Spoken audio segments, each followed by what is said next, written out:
মিশরের শহীদ সৈয়দ কুতুব রাহমাতুল্লাহ আলাইহি নওয়ারাল্লাহু মারকাদাহু ওয়া জাআলাল জান্নাতা মাসওয়াহু, আল্লাহ পাক তাকে জান্নাতুল ফিরদাউসের মেহমান বানিয়ে নিন। মিশরের প্রেসিডেন্ট জামাল নাসের তাকে ইসলামী আন্দোলন করার অপরাধে, ফি জিলালিল কোরআন লেখার অপরাধে, মাআলিমু ফিত তারিক এই কিতাব লেখার অপরাধে তাকে গ্রেফতার করলো, তাকে কয়েদখানার ভিতরে ঢুকালো এবং সেইখানে ক্ষুধার্ত পাগলা কুকুরকে ঢুকিয়ে দিল। তারপর অনেকক্ষণ পরে একজন লোককে পাঠিয়েছে, দেখে আসো রুমের ভিতরে কুকুরের সাথে কুকুর কি ব্যবহার করে। নাউযুবিল্লাহ। জামাল নাসেরের পাঠানো সেই লোকটি জেলখানার ভিতরে দৃশ্য দেখে অবাক হয়ে ফিরে এসে বললেন, জাহাপানা, কয়েদখানার ভিতরে গিয়ে দেখলাম সৈয়দ কুতুব নামাজের ভিতরে সেজদায় পড়ে আছে, আর শিকারী পাগলা কুকুর তার পাশে বসে তাকে পাহারা দিতেছে।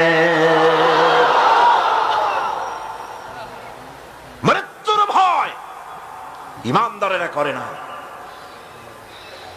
তাকে বলা হয়েছিল ক্ষমা চাওয়ার জন্য, তিনি বলেছেন মাজলুমকে ক্ষমা চাইতে হবে জালেমের কাছে, এর থেকে ফাঁসি গ্রহণ করে শাহাদাতের দরজা নিয়ে হাসি মুখে আমি আমার মনিবের দরবারে খাড়া হতে চাই। এটাই হলো ঈমান। আর জামাল নাসেরকে আল্লাহ পাক ইন্তেকাম নিলেন, দুনিয়া থেকে বিদায় করে দিলেন। তুরস্কের প্রেসিডেন্ট যাকে ভাগ্য বিধাতা বলা হয়, আতাতুর্ক বলা হয়, কামাল পাশা আল্লাহর ইসলামের সঙ্গে বেয়াদবি করেছে, আরবি ভাষা শিক্ষা করা হারাম ঘোষণা করেছিল, হিজাব পরা মেয়েদের জন্য হারাম ঘোষণা করেছিল, শাদী শোদা মেয়েদেরকে বিবাহ দেওয়া জায়েজ করেছিল। নাউযুবিল্লাহ। এই কামাল পাশার ঘুম ভেঙে গেল সকালবেলায় কিসের এক আওয়াজে। সে বলল, কিসের আওয়াজে আমার ঘুম ভাঙলো? বলা হলো মুয়াজ্জিনের আজান। মুয়াজ্জিন চিল্লাইলো কেন? ধরেন মুয়াজ্জিন আনা হলো। তারপরে জিজ্ঞাসা, এই বেটা চিল্লাইছিস কেন? সে বলল, আমি তো চিল্লাই নাই, আমি আজান দিছি। কেন আজান দিলি? আমার ঘুম ভাঙলো কেন? তাকে আনা হলো এবং তাকে অর্ডার করা হলো।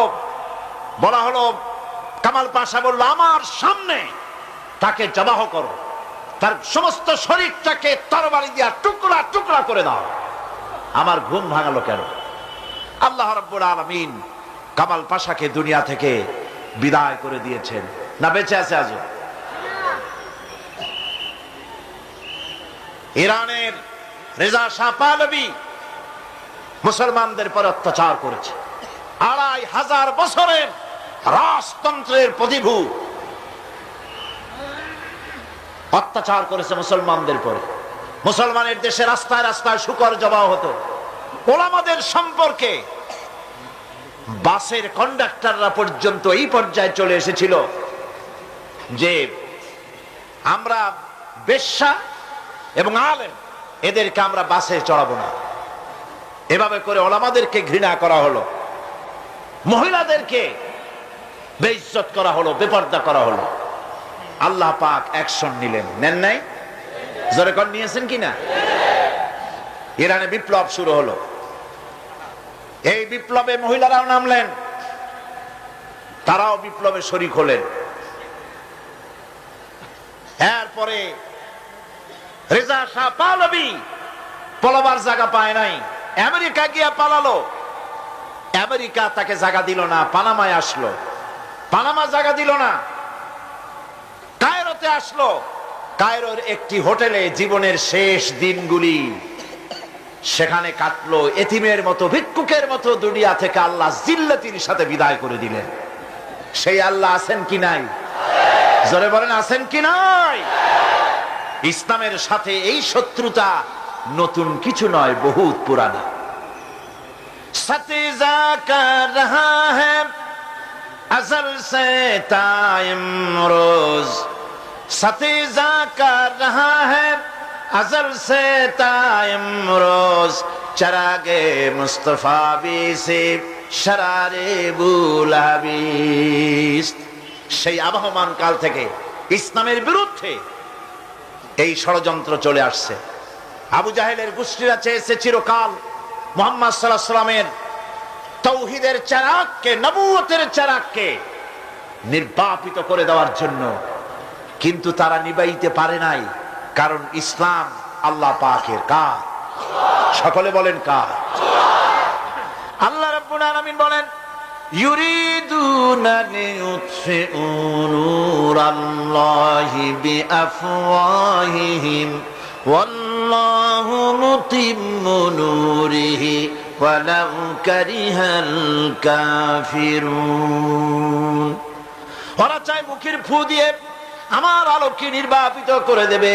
আল্লাহ পাক বলেন আমি আমার আলোকে পূর্ণতা দান করব, তাতে কাফির বেঈমানদের মনের মধ্যে যত জ্বালা যন্ত্রণা হোক না কেন, ওদের মনে যত কষ্ট হোক, আমার দ্বীনের আলোকেও নির্বাপিত করতে পারবে না।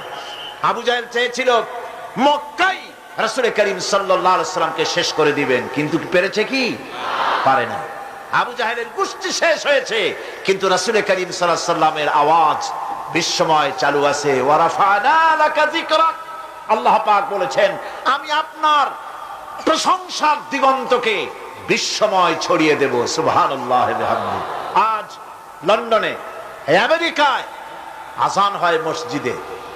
সেই আযান আগে হতো মসজিদের ভেতরে, আর খ্রিস্টানদের গির্জার ঘন্টা বাজতো মসজিদের বাইরে। মুসলমানেরা কেস করলো কোর্টে, একই ধর্মীয় কারণে খ্রিস্টানরা গির্জার বাইরে ঘন্টা পিটায়, আর আমাদের একই ধর্ম, আমরাও মানুষকে আহ্বান জানাই আযানের মাধ্যমে, সেটা মসজিদের মধ্যে দিতে দেওয়া হয়। এই আইনের আমরা প্রতিবাদ করছি। 3 বছর কেস চলল। 3 বছর কেস চলার পর ইংল্যান্ডে এখন মসজিদগুলিতে হর্ন বাইরে দিয়ে আযান শুরু হয়ে গেছে। লন্ডনের বুকে মসজিদের আযান মাইকে যখন ছড়িয়ে পড়ল,